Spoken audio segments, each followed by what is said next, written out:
मैं तो नमस्कार। मैं तो आज के इस एपिसोड में हम लोग बात करेंगे, एक नई सीरीज हम लोग स्टार्ट करेंगे। हम लोग बात करेंगे मस्तिष्क रेखा के ऊपर, माइंड लाइन के ऊपर हम लोग एक नई सीरीज शुरू करेंगे। अब आगे की कुछ एपिसोड हम लोग डिस्कशन करेंगे मस्तिष्क रेखा के ऊपर। मस्तिष्क रेखा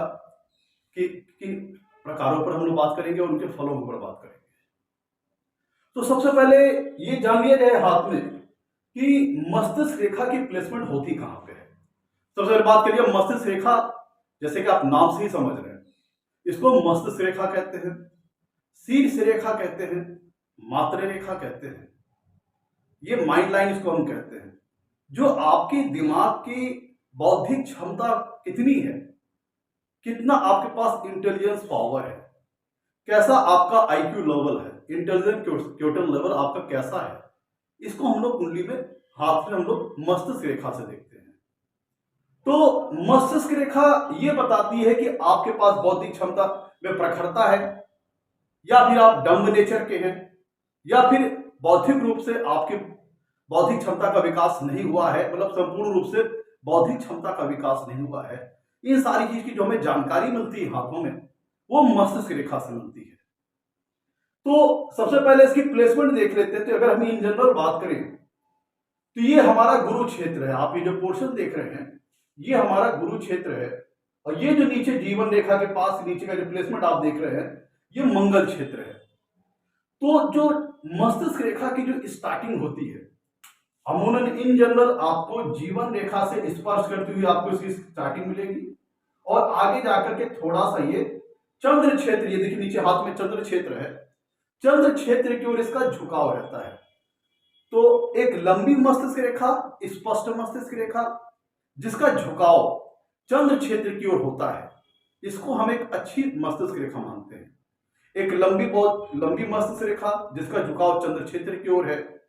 वो आपको इंटेलिजेंस पावर प्रदान करती है, इमेजिनेशन पावर प्रदान करती है, आपको नए विचार सोचने की शक्ति प्रदान करती है, क्रिएटिविटी पावर प्रदान करती है। तो ये हो गया कि हमने माना कि इस प्रकार की जो मस्तिष्क रेखा है वो अच्छी मानी जाती है। इन जनरल आपको जीवन रेखा से स्पर्श करते हुए इसकी स्टार्टिंग मिलेगी, और ये चलेगी आगे बढ़कर के ये चंद्र क्षेत्र की ओर इसका झुकाव हो जाएगा। तो इसको हम एक अच्छी मस्तिष्क रेखा मानते हैं। तो अब मस्तिष्क रेखा आरंभ में किस तरह से आरंभ हुई है, और उसका अंत किस प्रकार हुआ है, कहां पे हुआ है, इससे बहुत सारी जानकारी हमें मिलती है। और जो मस्तिष्क रेखा है उसकी स्पष्टता, क्या वो पूरी तरह से स्पष्ट है, निर्दोष है, या उसमें किसी प्रकार का दोष है, दीप चिन्ह हो या क्रॉस हो, या फिर काला धब्बा हो, ये सारी चीजें जानकारी हम लोग आगे डिस्कस करेंगे कि क्या होने पे कि किस प्रकार की मस्तिष्क रेखा हो तो किस प्रकार का फल होता है। देखिए, इसका अगर हम लोग आरंभ की बात की जाए, इसके स्टार्टिंग पॉइंट की अगर हम लोग बात करें, तो सबसे पहले स्वरूप जो आपके सामने दिख रहा है वो ये है कि आपके हाथ में जो जीवन रेखा है, ये पितृ रेखा भी हम कहते हैं। अमूनन जनरल हाथों में आपको ये जो हाथ में जो रेखा दिख रही है, मस्तिष्क रेखा, ये आपको जीवन रेखा से स्पर्श करती हुई आरंभ आपको दिखाई देगी। ये जो जीवन रेखा से आपको स्पर्श करती हुई बहुत से हाथों में आपको दिखाई देगा कि जीवन रेखा से स्पर्श करती हुई मस्तिष्क रेखा आगे बढ़ती है, और आगे बढ़कर के ये चंद्र क्षेत्र की ओर झुकाव होता है इसका। तो ये हम पहली प्रकार, इसका अगर आरंभ पॉइंट की बात करें, स्टार्टिंग पॉइंट वो ये है कि मस्तिष्क रेखा आरंभ में आपको इन जनरल मिल सकती है कि जीवन रेखा से जुड़ी हुई हो सकती है। तो इसका क्या मतलब होता है अगर स्टार्टिंग इस प्रकार की हो कि मस्तिष्क रेखा का जो आरंभ का जो पॉइंट है, स्टार्टिंग पॉइंट है, वो जीवन रेखा से स्पर्श करते हुए, जुड़ते हुए आपको दिखाई देगा, और आगे बढ़कर के वो जीवन रेखा से अलग हो जाएगी। तो स्टार्टिंग में लेकिन उसका स्पर्श जीवन रेखा के साथ होता है। इसका क्या मतलब है? इसका मतलब यह हुआ कि आपको प्रारंभ में एक अच्छी पेरेंटल केयरिंग मिलेगी, माता का पिता का एक अच्छा सपोर्ट मिलेगा, और माता और पिता द्वारा जो आपको संस्कार प्रदान किए गए हैं, जो आपकी धार्मिक मान्यताएं हैं, जो आपका कल्चर है, आप उसको फॉलो करने वाले होंगे। अपने ट्रेडिशंस को, अपने कल्चर को, अपनी मान्यताओं को, अपने संस्कारों को, अपने विचारों को आप उनका पालन करने वाले होंगे, मानने वाले होंगे। और ये इस बात का भी प्रतीक है, जो मस्तिष्क रेखा है वो आपकी बौद्धिक क्षमता को दिखाती है और जीवन रेखा आपकी प्राण शक्ति को दिखाती है। तो दोनों अगर स्टार्टिंग में अगर स्पर्श कर जाते हैं, इसका मतलब क्या होता है कि मस्तिष्क रेखा का आपकी जीवन रेखा के साथ योग करने का स्टार्टिंग में मतलब क्या हुआ कि बौद्धिक क्षमता का प्राण शक्ति के साथ एक अच्छा सामंजस्य हो जाता है, समन्वय हो जाता है, जिसका ये होता है कि ऐसा व्यक्ति अपने संस्कारों को, अपने विचारों को, अपनी धार्मिक मान्यताओं को फॉलो करने वाला होता है, मानने वाला होता है, एक ट्रेडिशनल पैटर्न पर चलने वाला होता है। दूसरी बात यह है कि ऐसा व्यक्ति, क्योंकि जीवन रेखा के साथ मस्तिष्क रेखा का स्टार्टिंग पॉइंट में योग हो गया है, इसका मतलब क्या हुआ कि ऐसा व्यक्ति जीवन में किसी भी कार्य को जब करता है तो प्रॉपरली काफी सोच विचार कर लेता है, उस कार्य से होने वाले नफा और नुकसान, प्रॉफिट एंड लॉस के बारे में काफी विचार कर लेता है। मतलब किसी भी प्रकार के निर्णय को लेने से पहले उसके क्या प्रॉफिट्स होंगे, क्या लॉस होंगे, क्या नफा होगा, क्या नुकसान होगा, क्या हमें फायदा हो सकता है, क्या नुकसान हो सकता है, इन सारी चीजों का विचार करके वो कोई व्यक्ति काम करेगा। अगर आपके हाथ में मस्तिष्क रेखा और जीवन रेखा शुरुआत में मिली हुई है तो अपनी धार्मिक मान्यताओं को मानने वाला होगा।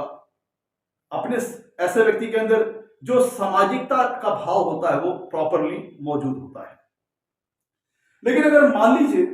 कि मस्तिष्क रेखा इस प्रकार से आरंभ हुई है कि वो आपके जीवन रेखा को बगैर टच किए उसके पास गई है, मतलब है तो जीवन रेखा के पास ही, स्टार्टिंग पॉइंट में मस्तिष्क रेखा है तो जीवन रेखा के पास में ही, लेकिन जीवन रेखा को टच नहीं कर रही है, दोनों का स्पर्श नहीं हो रहा है। हालांकि उसके पास में है, जीवन रेखा के पास में है मस्तिष्क रेखा, लेकिन दोनों का आपस में टच नहीं हो रहा है, स्पर्श नहीं हो रहा है। इसका मतलब क्या हुआ? इसका मतलब क्या होगा, व्यक्ति जो होगा थोड़ा स्वतंत्र विचारधारा वाला होगा, स्वतंत्रता उसको प्रिय होगी, और जो चीज उसके अनुकूल लगता है, उसके थिंकिंग के हिसाब से, जो उसके घर परिवार के ट्रेडिशन है, कल्चर्स है, धार्मिक मान्यताएं हैं, जो सारे संस्कार है, जो चीज उसको लगता है कि उसके अनुकूल है, तो ऐसी चीजों को तो ऐसा व्यक्ति फॉलो करने वाला होगा। और इसके खुद के भी अपने कुछ नए विचार हो सकते हैं, नई सोच हो सकती है, नया थिंकिंग पैटर्न हो सकता है, थोड़ा सा स्वतंत्र निर्णय लेना पसंद करेगा। लेकिन यहां पे एक चीज ये ध्यान दीजिएगा, क्योंकि मस्तिष्क रेखा का जीवन रेखा के साथ योग नहीं है, मतलब दोनों रेखाएं स्टार्टिंग पॉइंट में एक दूसरे को स्पर्श नहीं कर रही हैं। जिसका मतलब क्या होगा? इसका मतलब क्या होगा कि ऐसा व्यक्ति साहस तो, चूंकि ध्यान दीजिएगा जो दोनों टच नहीं कर रही है, तो मस्तिष्क रेखा थोड़ा दूर है जीवन रेखा से, तो ये कहां पे चली गई? गुरु क्षेत्र की ओर अब ये बढ़ चली है। ये जो आपकी मस्तिष्क रेखा है गुरु क्षेत्र की ओर बढ़ चली है। तो ऐसे व्यक्ति के अंदर डिजायर ज्यादा होगी, ऊंची महत्वाकांक्षाएं होंगी, ऊंची महत्वाकांक्षाएं होंगी, बड़े डिजायर्स होंगे, सपने बड़े होंगे। लेकिन चूंकि अब इस व्यक्ति के अंदर यह भी चीज है कि जीवन रेखा का मस्तिष्क रेखा के साथ योग नहीं हो रहा है, तो ये कुछ थोड़ा इसके अंदर जल्दबाजी वाला भी स्वभाव होगा, तत्परता भी होगी, त्वरितता भी होगी, मतलब इंस्टेंट निर्णय लेने वाला होगा। तो उसमें क्या होगा कि कई बार चूंकि वो कामों को बहुत, मतलब कहा जाए कि साहस तो इसके अंदर है, हिम्मत है, डेयरिंग है, काम करता भी है, लेकिन कई बार जल्दबाजी के कारण जो काम ये करने जा रहा है, जो निर्णय जीवन से संबंधित ये लेने जा रहा है, जिस काम से संबंधित निर्णय लेने जा रहा है, उसका आगे चल करके क्या प्रॉफिट होगा, क्या लॉस होगा, क्या नफा होगा, क्या नुकसान होगा, जल्दीबाजी के कारण उन पे बहुत ज्यादा सोच विचार नहीं करता, उन पे बहुत ज्यादा उनका अध्ययन नहीं करता। तो होता क्या है कि जब कोई काम शुरू कर देता है, किसी काम को आगे बढ़ा देता है ऐसा व्यक्ति, तो चूंकि उसने जल्दीबाजी में कोई निर्णय ले तो लिया है, अब जल्दीबाजी में कोई निर्णय ले लिया है, अब आगे जाके साहस तो खूब था, लग गया मेहनत करने, लेकिन आगे जाके पता चला कि भाई हमने इस चीज पर तो विचार ही नहीं किया था, इसके नेगेटिव फैक्टर के ऊपर, कि इस प्रकार से इसमें लॉस हो सकता है, इस प्रकार से इसमें नुकसान हो सकता है, इस चीज पर तो जातक ने ध्यान ही नहीं दिया, और वो तत्परता में अति जल्दीबाजी में उसने निर्णय ले लिया और काम को बढ़ा आगे करने, आगे जाके उसको पता चला भाई इसमें ये बाधा भी आ सकती है, इस काम में इस प्रकार के ऑब्स्टेकल्स आ सकते हैं, इस प्रकार की नेगेटिव चीजें हमारे काम में आ सकती है। तो अब जाकर के उसने आगे जब इन चीजों को देखा, क्योंकि चूंकि जल्दीबाजी में उसने आरंभ कर दिया, डेयरिंग थी, साहस था, जल्दी आरंभ कर दिया, विचार नहीं किया, आगे जाके सारी चीजों का पता चला। तीसरी प्रकार की जो मस्तिष्क रेखा है वो ये है, मान लीजिए कि मस्तिष्क रेखा में और जीवन रेखा में बहुत ज्यादा डिफरेंस हो। अगर आप स्टार्टिंग पॉइंट देखिए मस्तिष्क रेखा की और जीवन रेखा की, तो दोनों के बीच में डिफरेंस बहुत ज्यादा है। तो डिफरेंस का मतलब क्या हुआ, अब चूंकि मस्तिष्क रेखा और जीवन रेखा में दूरी बहुत ज्यादा है, तो ऐसे व्यक्ति बहुत ज्यादा स्वतंत्रता प्रिय होंगे, स्वतंत्र विचारधारा वाला होगा, वो अपनी, कह लीजिए कि ऐसा व्यक्ति के अंदर बहुत क्रांतिकारी विचार हो सकते हैं। जो उसकी धार्मिक मान्यताएं हैं, घर परिवार के जो संस्कार हैं, घर परिवार से माता पिता से जो संस्कार मिले हैं, जो विचारों का आदान प्रदान हुआ है, उनको ऐसा व्यक्ति क्रिटिसाइज कर सकता है। जो पुरानी मान्यताएं चली आ रही हैं, जो पुरानी परंपराएं चली आ रही हैं, जो ट्रेडिशन चले आ रहे हैं, उनको ऐसा व्यक्ति क्रिटिसाइज करने वाला हो सकता है और अपनी नई सोच, अपने नए विचारों को ऐसा व्यक्ति लागू करने वाला हो सकता है। ऐसा व्यक्ति अपने नए विचारों के अनुसार काम करने वाला हो सकता है। लेकिन चूंकि अब यहां पे जीवन रेखा और मस्तिष्क रेखा में बहुत ज्यादा डिफरेंस है, तो चूंकि साहस तो बहुत ज्यादा है, डेयरिंग तो बहुत ज्यादा है, लेकिन अब क्या हो गया कि अब ये चीज होगी कि अब जीवन रेखा मस्तिष्क रेखा में डिस्टेंस बहुत ज्यादा है, तो ऐसा व्यक्ति बगैर सोचे विचारे बड़े डिसीजंस लाइफ में ले लेगा, बगैर किसी चीज पे सोचे विचारे बहुत बड़े निर्णय जीवन के ले लेगा, और आगे जाके पता चलता है अपनी, मतलब उसके अंदर विजन नहीं होता, दूरदर्शिता नहीं होती, और जल्दीबाजी में निर्णय ले लेता है और किसी बड़े निर्णय को ले लेता है, और आगे जाके पता चलता है कि भाई इतना नुकसान हो गया, इतना लॉस हो गया। तो ऐसे व्यक्ति के अंदर जल्दीबाजी बहुत ज्यादा होती है, उतावलापन होता है, और अपनी धार्मिक मान्यताओं को, अपनी परंपराओं को, अपनी सामाजिक जो रीतियां चली आ रही हैं, जो माता पिता से मिलने वाले संस्कार है, उनको ऐसा व्यक्ति क्रिटिसाइज करने वाला होता है, क्रांतिकारी विचारधारा का होता है, और निगेटिव वे में क्रांतिकारी विचारधारा का होता है, और चीजों को ये अपने अनुसार, जल्दीबाजी में साहस ज्यादा है तो बड़े निर्णय ले लेता है, लेकिन जल्दीबाजी है तो क्या उस चीज का प्रॉफिट होगा, क्या उस चीज से लॉस होगा, क्या नफा है, क्या नुकसान है, उसका विचार किए बगैर ही जल्दीबाजी में ये कार्य को आगे बढ़ा देता है, और आगे जाकर के किसी बड़े नुकसान का सामना उसे करना पड़ता है। किसी आगे जाकर के ऐसा व्यक्ति, अगर किसी ने लोक लुभावने सपने दिखा दिए तो उसकी बातों में आ जाएगा और विश्वास किए बगैर किसी पे सोचे विचारे, सोचे समझे, प्रॉफिट लॉस का अध्ययन नहीं किया, नेगेटिव पॉजिटिव नहीं सोचा, आगे बढ़ गया, आगे जाकर उसे बहुत बड़े नुकसान का सामना करना पड़ता है। तो जल्दीबाजी इसका ऐसे व्यक्ति का बहुत ज्यादा होती है, साहस बहुत ज्यादा होता है, तो काम शुरू कर देता है, आगे जाके पता चलता है बहुत बड़ा नुकसान हो गया। तो ये रेखा जो है ये अशुभ मानी जाती है। अच्छी रेखा कब मानी जाएगी? मस्तिष्क रेखा, जो कि स्टार्टिंग पॉइंट में मस्तिष्क जीवन रेखा के साथ जुड़ करके निकले। तो अगर स्टार्टिंग पॉइंट में जीवन रेखा से जुड़ करके निकले और आगे जाकर के लंबी रेखा हो, स्पष्ट हो, और उसका झुकाव जो है वह चंद्र क्षेत्र की हो, चंद्र क्षेत्र की ओर हो, तो ये रेखा को हम एक अच्छी शुभ मस्तिष्क रेखा मानते हैं। अब मान लीजिए चंद्र क्षेत्र को झुकाव का मतलब इसलिए है, आप इसको रिसीवर समझ सकते हैं। ये चंद्र क्षेत्र इमेजिनेशन का है, कल्पना शक्ति का है, रचनात्मकता प्रोवाइड करता है, क्रिएटिविटी प्रदान करता है, कंस्ट्रक्टिव सोच विचारधारा प्रदान करता है। तो अगर मस्तिष्क रेखा का इंक्लिनेशन हल्का सा चंद्र क्षेत्र की ओर है, तो ऐसे व्यक्ति के अंदर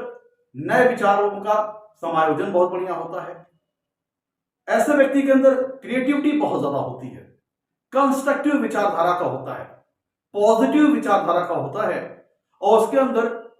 मतलब कह लीजिए क्रिएशन की पावर अच्छी होती है, इनोवेटिव होता है, और उसके अंदर इमेजिनेशन की पावर अच्छी होती है, कल्पना शक्ति अच्छी होती है, किसी नई चीज को क्रिएट करना,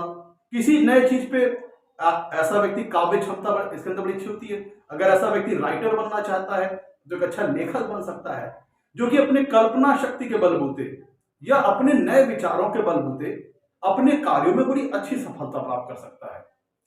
तो अगर चंद्र क्षेत्र की ओर हल्का झुकाव है, और दूसरी बात, चंद्र क्षेत्र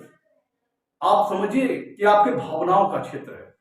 आपकी फीलिंग्स का क्षेत्र है, आपके इमोशंस का क्षेत्र है, आपकी भावनाओं का क्षेत्र है। तो अगर मस्तिष्क रेखा आगे जाकर के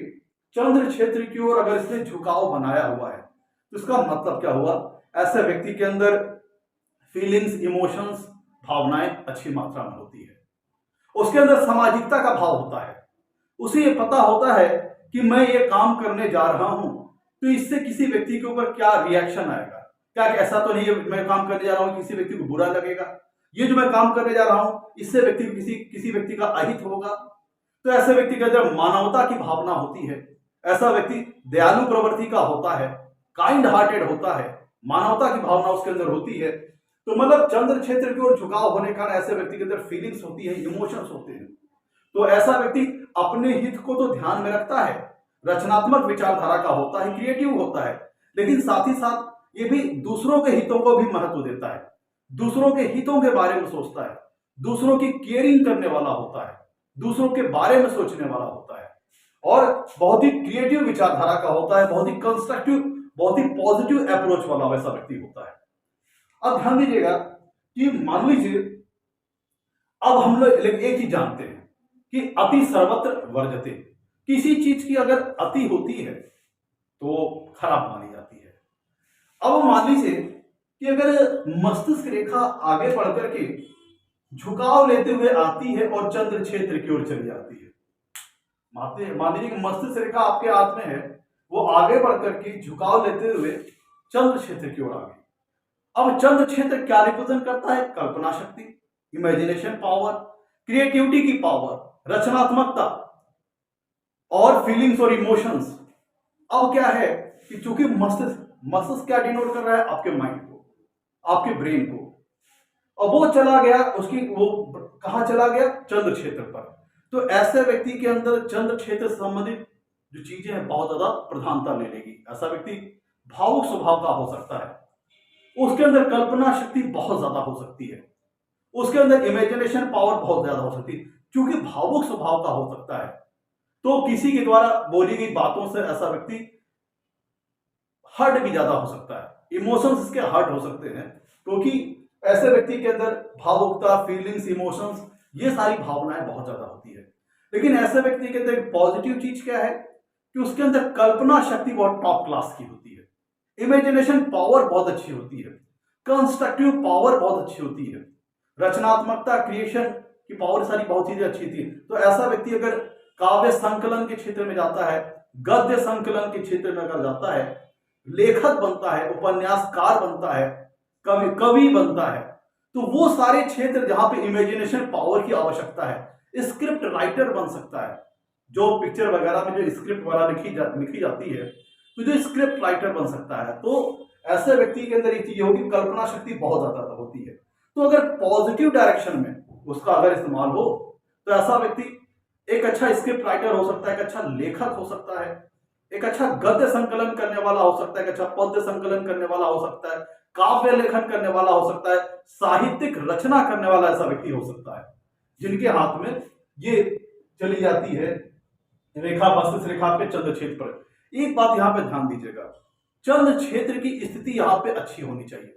चंद्र क्षेत्र में किसी प्रकार का दोष नहीं होना चाहिए, चंद्र क्षेत्र उन्नत होना चाहिए। यहां पे अगर कोई शुभ चिन्ह वगैरह मौजूद है तो बहुत अच्छी बात है।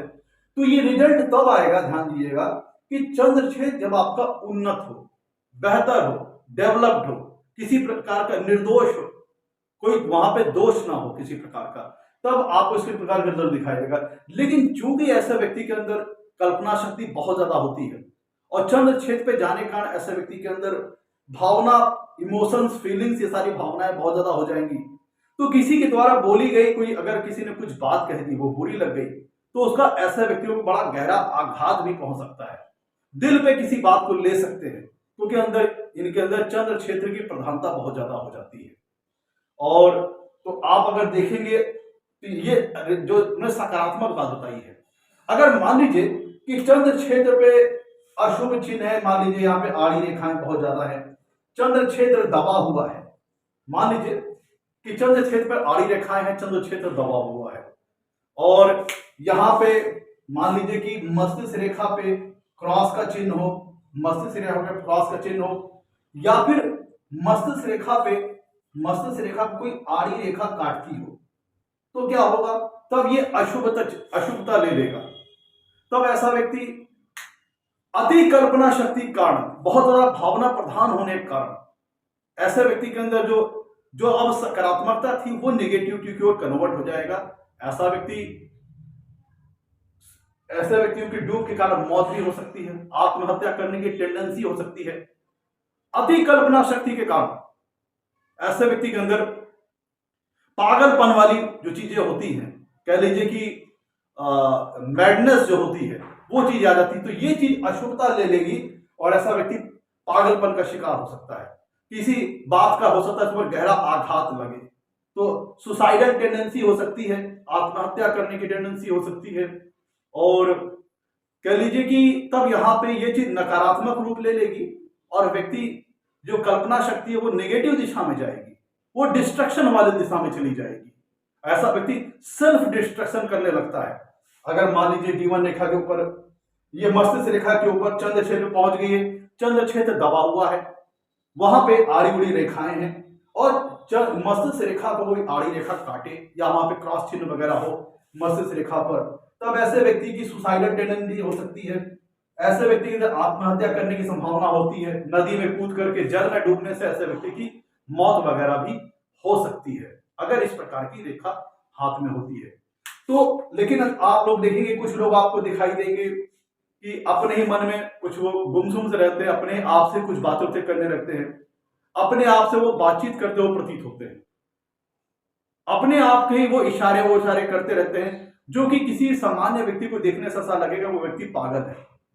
लेकिन उसकी कल्पना शक्ति बहुत ज्यादा बढ़ी हुई है। और चंद्र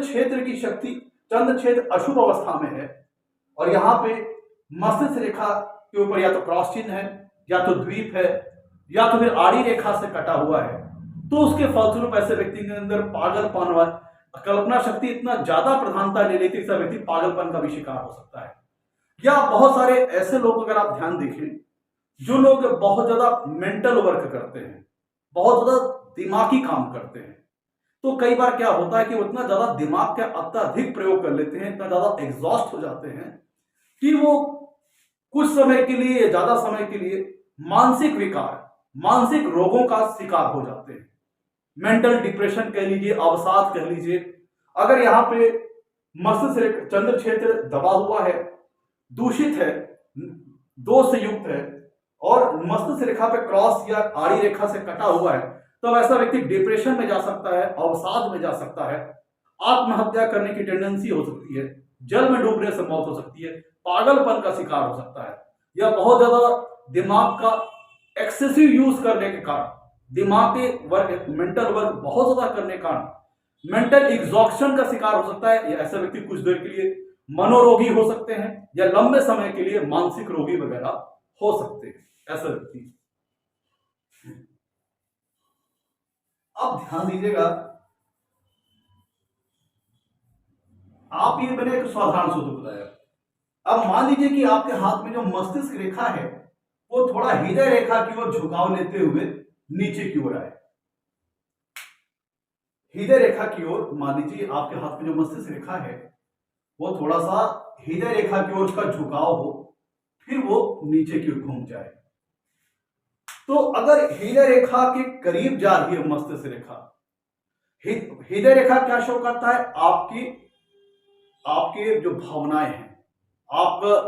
जो दिल है, हृदय है, जिसे कहते हैं मन, वो हृदय रेखा शो करती है, और मस्तिष्क रेखा आपकी बुद्धि को शो करती है। तो अगर मस्तिष्क रेखा का झुकाव, इंक्लिनेशन अगर हृदय रेखा की ओर हो रहा है, तो इसका मतलब क्या हुआ कि आपकी बुद्धि के ऊपर भावनाएं हावी होने लगती है। आपकी जो निर्णय लेने की शक्ति है वो भावनाओं से प्रभावित होने लगती है, फीलिंग से, इमोशन से प्रभावित होने लगती है। तो अगर ये मस्तिष्क रेखा हल्का सा ऊपर उठ करके हृदय रेखा की ओर, मतलब हल्का सा ऊपर उठी है हृदय रेखा की ओर, फिर आगे नीचे की ओर झुक गई है, तो ऐसा व्यक्ति, अगर ये पर्याप्त दूरी है, अगर मस्तिष्क रेखा और हृदय रेखा के बीच में, लेट अस सपोज पहले हम नॉर्मल अवस्था समझ लें कि मस्तिष्क रेखा और हृदय रेखा के बीच में अगर एक सामान्य दूरी है, एक नॉर्मल डिस्टेंस है, तो ऐसा व्यक्ति के अंदर कह लीजिए कि जो उसकी किसी भी निर्णय शक्ति में, उसके किसी भी निर्णय के इम्प्लीमेंटेशन में, किसी भी निर्णय के क्रियान्वयन करने में उसकी जो बुद्धि है वो प्रधानता ली हुई होती है। वैसा व्यक्ति अपने दिमाग से सोच विचार के किसी कार्य को करता है, ये नॉर्मल अवस्था हो गई। तो उसमें बुद्धि के अनुसार वो निर्णय किसी प्रकार कर लेता है। लेकिन अगर मस्तिष्क रेखा मान लीजिए कि अगर वो हल्का सा हृदय रेखा की ओर झुकाव लिए हुए, थोड़ा ऊपर उठ करके हृदय रेखा के करीब गई है, अगर थोड़ा सा ऊपर उठ करके हृदय रेखा की ओर गई है, जिसका मतलब क्या हुआ, अब ऐसे व्यक्ति की बुद्धि के ऊपर भावनाएं प्रभाव ले रही है, भावनाएं इन्फ्लुएंस कर रही है ऐसे व्यक्ति की निर्णय शक्ति को। फीलिंग्स, इमोशंस, किसी व्यक्ति से प्रेम, किसी व्यक्ति से लगाव, किसी व्यक्ति का से प्रेम होने का, किसी व्यक्ति से लगाव होना, कि अपनी जो हृदय है, जो मन है, वो बुद्धि पर हावी होने लगता है, दिल दिमाग पर हावी होने लगता है। दिल उसके का जो हृदय है, उसका जो मन है, उसकी निर्णय शक्ति को प्रभावित करने लगता है, उसकी बुद्धि को प्रभावित करने लगता है। तब ऐसा व्यक्ति जो जीवन में जो निर्णय वगैरह लेता है, वो थोड़ा थोड़ा उसमें भावनाओं की प्रधानता आ जाती है, मन बुद्धि पर हावी होने लगता है, दिल दिमाग पर हावी होने लगता है। तो हो सकता है ऐसा व्यक्ति दूसरों के बातों में आकर के अपने निर्णय वगैरह ले ले, या किसी से प्रेम के चलते, लगाव के चलते अपने निर्णय वगैरह ले ले, जिसमें उसने अब खुद बहुत सोच विचार ना किया हो, बहुत ज्यादा विचार ना किया हो, बहुत ज्यादा सोचा ना हो, प्रॉफिट लॉस ना देखा हो और उसका नफा नुकसान ना देखा हो, तो ऐसे व्यक्ति को जीवन में नुकसान उठाना पड़ सकता है, थोड़ा सा धोखेबाजी का सामना वगैरह करना पड़ सकता है। लेकिन अगर मान लीजिए कि मस्तिष्क रेखा जो है वो बहुत ज्यादा उठ करके हृदय रेखा करीब चली गई है, मान लीजिए कि एकदम हृदय रेखा उठ करके एकदम हृदय रेखा के समीप चली गई है, तब क्या है, ऐसे व्यक्ति के अंदर जो उसके भावनाएं हैं उसकी बुद्धि पर हावी हो जाएंगी। ऐसा व्यक्ति के अंदर जो मन है वो बुद्धि के ऊपर हावी हो जाएगा, दिल दिमाग को अपने काबू में कर लेगा। तो ऐसा व्यक्ति किसी भी चीज को बुद्धि के अनुसार सोच विचार कर नहीं करेगा, वो किसी भावनाओं के प्रभाव में, या किसी व्यक्ति के प्रेम के कारण, या किसी से लगाव के कारण, या किसी दूसरे व्यक्ति की बातों में आकर के ऐसा व्यक्ति जीवन में निर्णय वगैरह लेता है। तो फलस्वरूप ऐसा क्या होता है कि ऐसा व्यक्ति जीवन में कई बार धोखे वगैरह का शिकार हो जाता है। कई बार ऐसा व्यक्ति, आप इस तरह की अवस्था को ऐसे भी समझ सकते हैं कि हो सकता है ऐसा व्यक्ति के साथ किसी के साथ बहुत गहरा लगाव हो, जो कि बहुत लंबे समय तक चला। इस स्थिति में आप ऐसा भी कह सकते हैं कि ऐसे व्यक्ति का किसी के साथ प्रेम संबंध बनाने का प्रयास रहा हो, या ऐसे व्यक्ति का किसी व्यक्ति के प्रति बहुत ज्यादा लगाव रहा हो, और ये इस तरह की स्थिति काफी लंबे समय तक रही, लेकिन उसका जो प्रेम संबंध रहा वो सफल नहीं हो पाया,